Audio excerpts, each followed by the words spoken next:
Hoy día vamos a desarrollar uno de los temas más importantes en su preparación, el capítulo de citología. ¿Ya? Hay que estar muy atentos a la clase.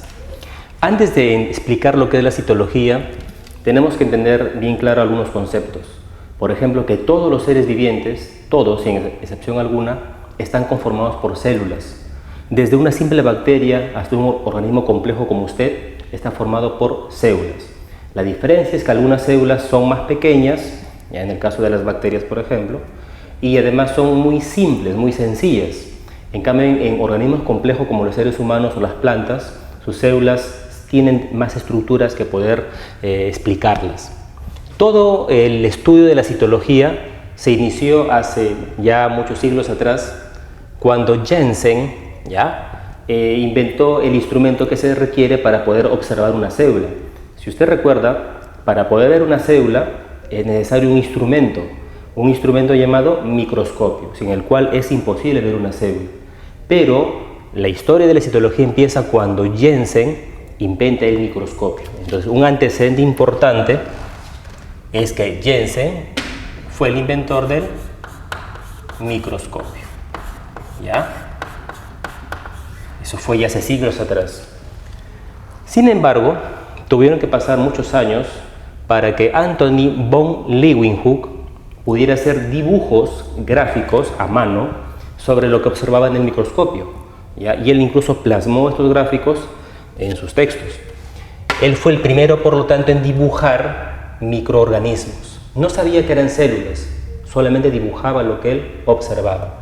Es más, como vio que se observaban, él pensaba que eran animales pequeños y por eso les llamó animalículos, o como en otros textos dicen, animálculos.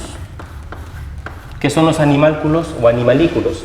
Son los pequeños microorganismos que él observó en ese microscopio. Obviamente él no sabía que eran células. Pasaron muchos años más y en Alemania aparece Roberto Hooke.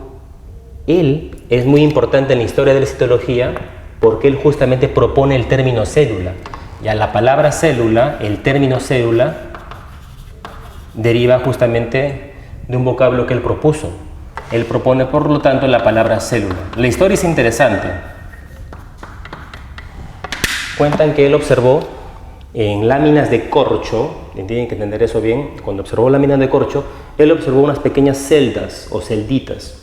Y la palabra celda o celdita fue modificándose en el tiempo y se convirtió en la palabra célula. Así que hay que recordar siempre a Roberto Hooke, porque él propuso el término célula.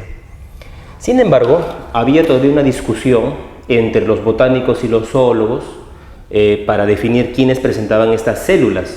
Los botánicos defendían, solamente las plantas presentan células. Los zoólogos decían, no, son los animales nada más. Por lo tanto, aparece unos años después dos personajes, Schleiden, ¿ya? Que era justamente un botánico, y Schwann, ¿no? Investigadores alemanes, y él era un zoólogo, y llegaron a una uniformidad en conceptos, en el cual dicen que todo ser viviente, todos sin excepción, incluyendo los animales y las plantas, están conformados por células. De esta manera se propone la famosísima teoría celular. Y de esa pregunta es bien conocida. ¿Quiénes son los autores que proponen la teoría celular? Bueno, la teoría celular es propuesta por dos personajes, el botánico Schleiden, ¿ya? Y el zoólogo Schwann. ¿Y la teoría en qué consiste? En afirmar que todo ser viviente, todos, bacterias, protozoarios, algas, hongos, animales y obviamente las plantas, todos están conformados por células. Basta con que tenga células, podemos decir que está ya con vida, ya tiene características de ser viviente. Esa es la famosa teoría celular, que no hay que olvidarla. Suelen preguntar bastante esto.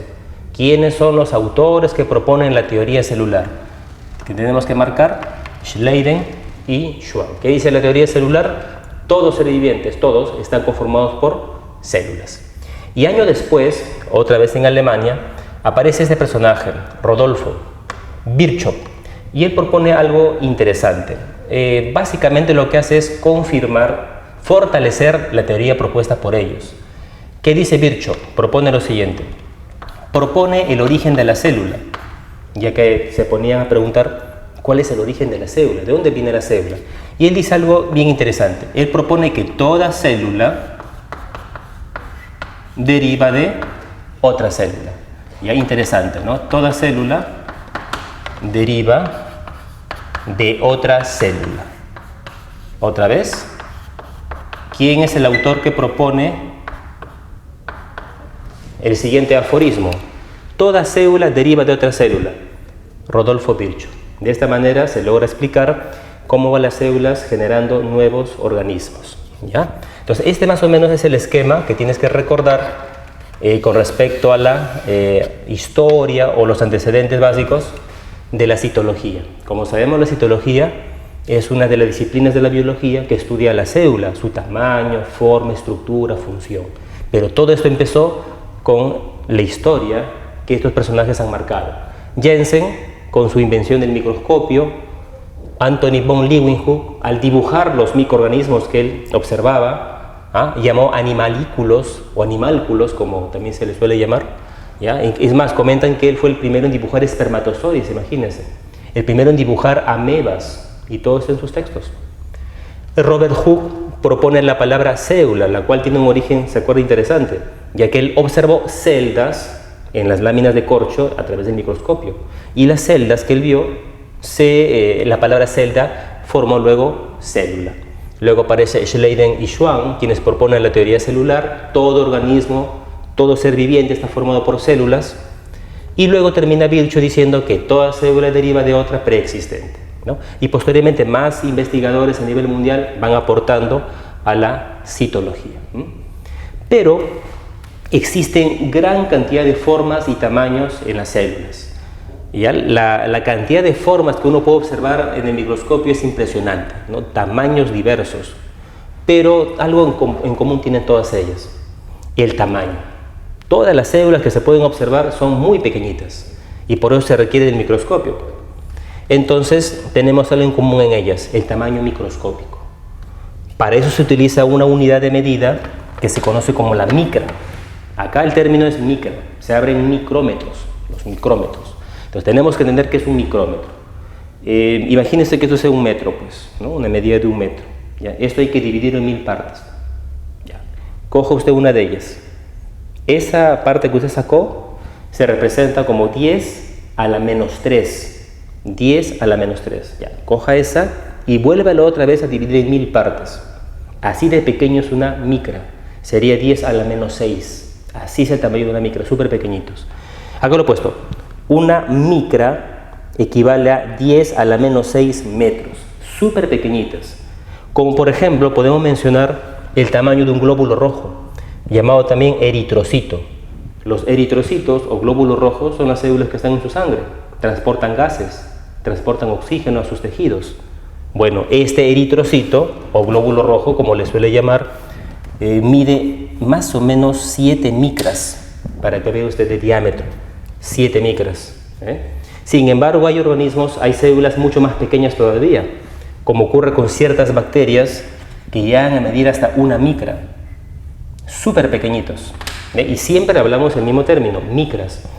7 micrómetros o micras, 1 micrómetro o micra. Uno está pensando, diría, entonces esta bacteria podría ingresar al eritrocito, por supuesto, si es más pequeñita, se da cuenta. Y muchas bacterias tienen esa propiedad de ingresar a los glóbulos rojos, dentro de ella multiplicarse, ¿no? Reproducirse y acabando con el glóbulo rojo, ¿no? Y eso veremos más adelante con bacterias peligrosas para el ser humano o bacterias patógenas. Pero quiero que vea el tamaño, súper pequeñitos. ¿Ve? Y si nos vamos por acá, en cuanto a las formas de las células, es muy diversa, ¿no? Es muy diversa. Por ejemplo, un espermatozoide es fácil reconocible por la forma que tiene y sobre todo por esta estructura como un látigo que se conoce como flagelo. Es una peculiaridad de algunas células, como en el caso del espermatozoide. Otras células, por ejemplo, tienen un aspecto estrellado, ¿no? Tienen un aspecto estrellado, como ocurre con las neuronas. Otras células tienen en los extremos delgadito, pero en el centro ancho, como ocurre con las células musculares. Esta célula, por ejemplo, la sacamos de un útero. ¿Sí? El útero donde se forma el bebé tiene estas células que conforman su capa muscular. Se llama miocito. Y mire usted a esta célula de aspecto amorfo, mire, ve, que se conoce como macrófago. Es una célula que se encarga de la defensa, ¿ya? Está en los tejidos del cuerpo y su función es eliminar microorganismos extraños. Miren, una célula vegetal tiene un aspecto más geométrico, ¿no? Su forma incluso lo podemos comparar con una figura geométrica. Pero dése cuenta de algo. Todas las células que hemos mencionado tienen algo en común, aparte de ser pequeñitas, obviamente. Núcleo, una región en su interior que se conoce como núcleo. ¿Ve? Esta estructura se conoce como núcleo. Pero existe un grupo especial de células que no presentan ese núcleo. A este grupo especial de células se le conoce como células procariotas. Procariotas. En cambio, el resto de células, que son un montón y muy diversas, presentan núcleo. A este grupo de células que tienen núcleo se conoce como células eucariotas. Entonces acá tenemos dos grandes grupos. Las células que no tienen núcleo, sencillas, se les conoce como células procariotas, y células con su núcleo, correcto, y se conocen como eucariotas. Luego vamos a hacer un cuadrito donde vamos a hacer las diferencias entre las procariotas y las eucariotas. Pero ya hemos avanzado un poquito acá. Este grupo de bacterias, mire usted, suelen unirse una tras otra, formando como una cadena. Su nombre es Streptococo. El Streptococo ya es una agrupación de bacterias en forma de cadena. Recuérdalo bien, como una cadenita. Y son bacterias que viven en nuestra piel, aunque no lo crea, en nuestra piel. Pero aprovechan cualquier oportunidad de un corte, una herida, un rascado, por ejemplo, para provocar infecciones cutáneas. Eso vamos a explicarlo más adelante.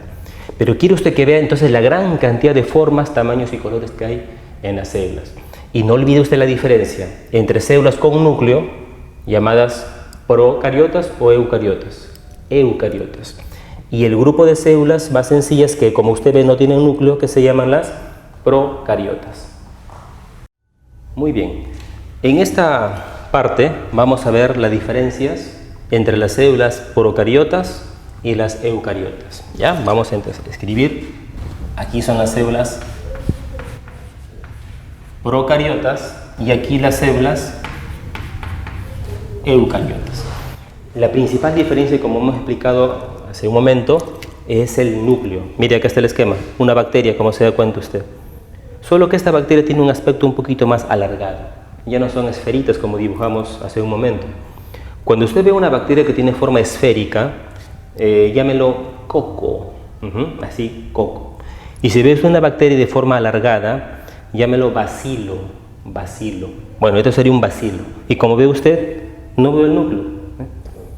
En cambio, en una célula eucariota, como por ejemplo de un animal, ¿recuerda esas células, se acuerda?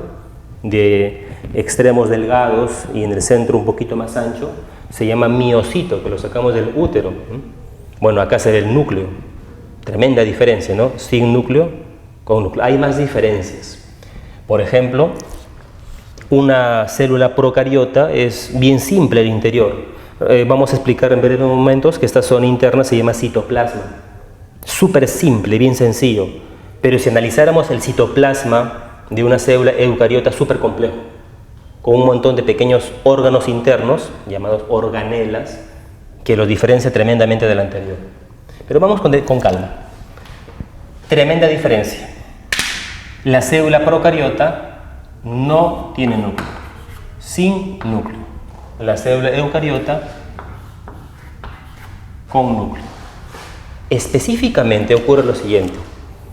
El núcleo presenta una cubierta, una envoltura, y dentro hay algún contenido. Esta cubierta que está alrededor se llama carioteca, ¿ya? Carioteca.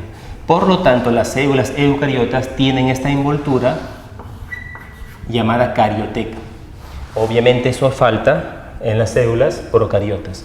Acá sería entonces sin carioteca. Son preguntas que suelen hacer. ¿Cuál de las dos células presenta carioteca? Bueno, carioteca o la envoltura del núcleo está en las eucariotas. No tiene carioteca, ausente, procariota. Dijimos también que el citoplasma era bien simple, bien sencillo.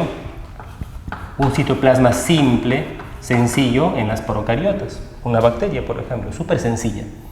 Pero el citoplasma era complejo en células también complejas como son las eucariotas.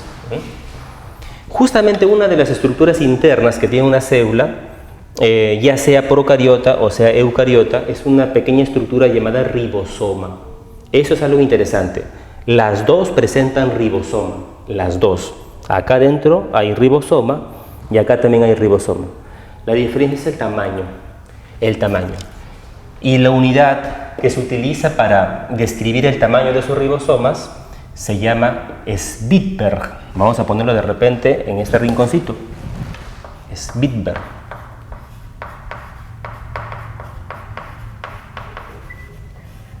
El Svedberg es una unidad de sedimentación. Te dice qué tan pesado es una partícula al hacerla caer.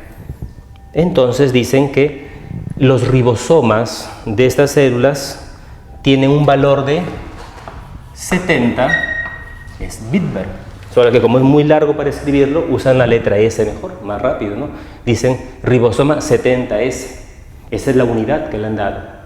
En cambio, los ribosomas de las células eucariotas son un poquito más grandes y el valor obviamente es más de 70. ¿Cuánto es?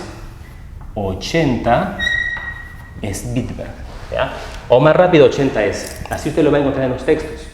Ribosoma procariota 70S.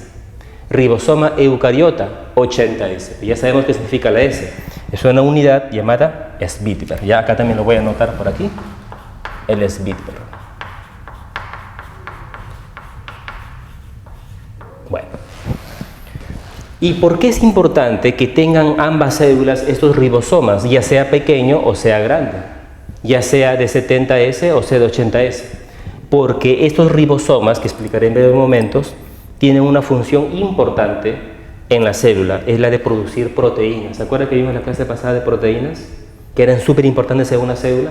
Bueno, estos ribosomas son los encargados de producir, sintetizar, elaborar, fabricar, como quiera llamarlo, a estas proteínas. No se olvide, ¿quién es la estructura celular que participa en la síntesis, en la elaboración de las proteínas? Son los ribosomas. Ya sea un ribosoma 70S o sea un ribosoma 80S. Eso es algo que comparten ambas células. Todas, sin excepción alguna, tiene que tener obligatoriamente ribosomas. Pequeñito o grande. Clarísimo la importancia de los ribosomas. De ahí voy a explicarlo con más detalle. ¿Qué más dijimos? Que las células procariotas no tenían organelas. Era una célula muy simple. En cambio, la eucariota tenía organelas complejas en su interior. Otra diferencia es la siguiente. La parte de la célula que tiene que producir energía. Explicamos en una clase lo importantísimo que una célula elabora energía para sus actividades cotidianas. Para eso se acuerda que requería glucosa y todo lo demás. Bueno, la glucosa, por ejemplo, entra a las células y aquí se va a utilizar una estructura llamada mesosoma para producir esa energía necesaria para la célula. El mesosoma es la estructura que utiliza una célula procariota para poder fabricar energía. Pero las células eucariotas no tienen ese mesosoma. Utilizan mitocondrias. Esa es la diferencia. Ahí está la diferencia que tiene que usted que recordar. ¿Quién utiliza mitocondrias? Solamente las células eucariotas. ¿Quién utiliza en cambio mesosomas? Solamente las células procariotas. Pero al final la función es la misma de ambos. ¿Cuál es la función? Elaborar la energía. No se olvide darle a la célula glucosa. Ella utilizará sus mesosomas para producir energía. Ella utilizará mitocondrias para producir la energía. Muy bien. Ahora viene algo importante. Trate usted de recordar esto. ¿Quiénes presentan, qué organismos vivientes tienen célula procariota? No olvidar a las bacterias. Las bacterias son las células características, los mejores ejemplos para una célula procariota. Y cuando digo bacteria, me refiero a todo tipo de bacteria, incluyendo a los micoplasmas, que son bacterias muy pequeñitas, ¿ya? Los micoplasmas. Aquí también hay que incluir a las rickettsias, ¿ya? Las rickettsias son bacterias súper peligrosas, causan enfermedades tanto a los animales como a los seres humanos. Y también las clamidias, ¿ya? Entonces escúcheme bien. Cuando digo bacterias hay que incluir a los micoplasmas, a las ricketsias y a las clamidias. La mayoría de ellas, son peligrosas para los animales y las plantas. Pero cuando hablamos de organismos con células eucariotas, hay que pensar desde protozoarios. Los protozoarios presentan células con núcleo, o sea, eucariotas. En este grupo también están las algas, los hongos y las levaduras, las plantas y por supuesto los animales. Los animales también estamos incluidos acá, no se olvide, y acá está pues el hombre y sus congéneres, ¿sí? No se olvide, organismos con células eucariotas, protozoarios, algas, hongos, levaduras, plantas y por supuesto los animales. Este cuadro trate de practicarlo, trate de recordar siempre las características de la procariota y de la eucariota. No olvide el núcleo, no hay núcleo con núcleo. Citoplasma simple, citoplasma complejo. Ribosoma 70 Svedberg. Acá lo vamos a reforzar la idea. 70 Svedberg. Acá es en cambio 80 Svedberg. ¿Sí? No olvide la fuente de la estructura productora de energía. Mesosoma, mitocondria. Ejemplos de procariotas. Bacterias, incluyendo micoplasmas, ricketsias y clamidias. Ejemplos de células eucariotas, protozoarios, algas, hongos, levaduras, animales y las plantas.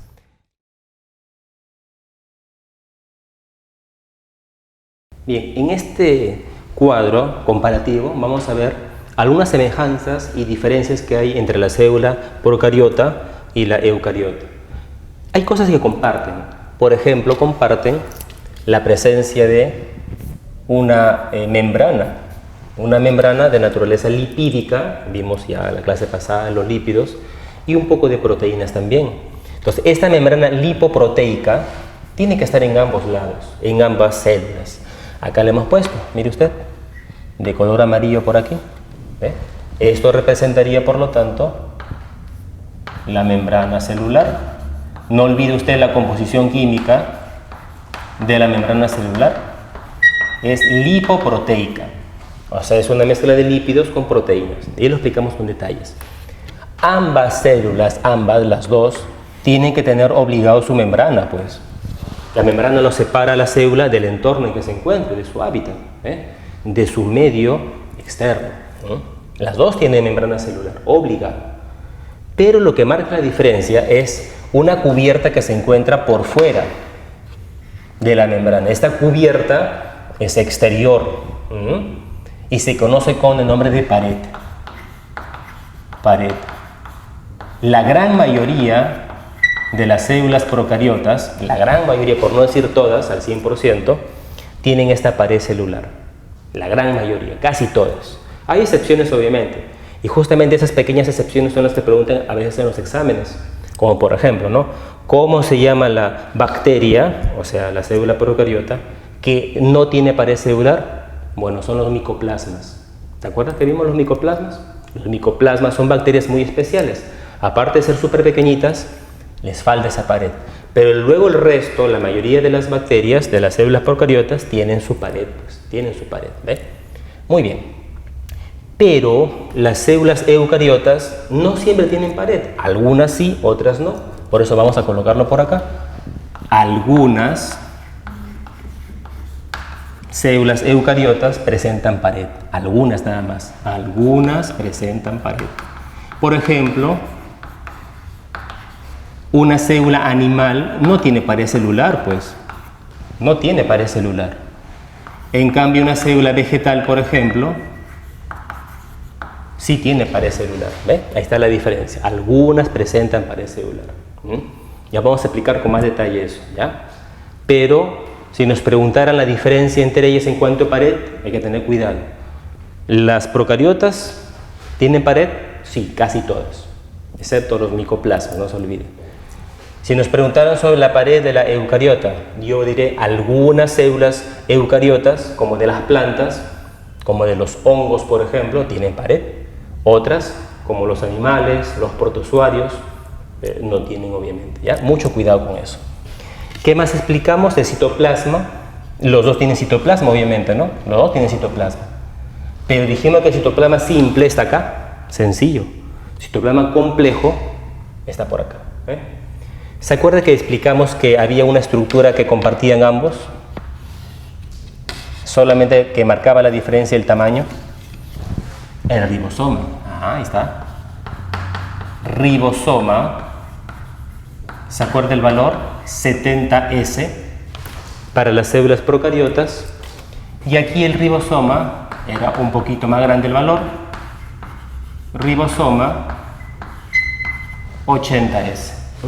Es más, mire usted, justo en este momento está la célula elaborando una proteína, mire usted, justo acá, ¿ve? Ahí está la cadena de aminoácidos, ¿ve? Uno tras otro. Está fabricando en este momento la proteína. Aquí se elaboran las proteínas. Depende de la función de la célula, el tipo de proteína que se forma. Pero aquí se nota claramente cómo están elaborando las proteínas. Lo voy a apuntar. Esta cadenita que está acá está formada por aminoácidos. Se acaba de fabricar una proteína. ¿Ve? Y acá también se acaba de fabricar la proteína. Entonces no se olvide la siguiente pregunta. ¿Quién es la estructura celular que participa en la producción de proteínas? Los ribosomas. Los ribosomas. Sea 70 o sea 80S, igual fabrican proteínas. ¿Sí? Muy bien. Ahora, quiero que ponga mucha atención usted a estos plegamientos de la membrana celular, de la célula procariota. Estos plegamientos tienen un nombre muy especial. Se llaman mesosomas. Estos son los mesosomas, pues. Estos son los mesosomas. Diversos mesosomas que hay. Y acá no veo mesosomas. La membrana celular no se pliega, no se invagina. El término correcto es invaginación. Eso no ocurre acá. Pero la célula eucariota tenía algo que lo diferenciaba. La presencia de mitocondrias. Ahí está la diferencia. Las mitocondrias son organelas exclusivas de las células eucariotas. Pero dijimos que algo tenían en común los dos, ya que el mesosoma elaboraba algo, fabricaba algo, que era igual que lo que fabricaba la mitocondria. Era energía. Y la energía dijimos que en la biología se representa con las siglas de ATP. ¿Qué es ATP? Es la energía que la célula va a utilizar para hacer sus actividades cotidianas. ATP. ¿Se acuerda qué significaba ATP? Adenosin trifosfato. Adenosin trifosfato. Entonces, no se olvide, ¿dónde se elabora la energía o ATP en una célula? Dependiendo. Puede ser en sus mesosomas, si es una célula procariota, o puede ser una mitocondria, si es una célula eucariota. No se olvide, por favor, eso. Y ahora quiero que vea lo siguiente.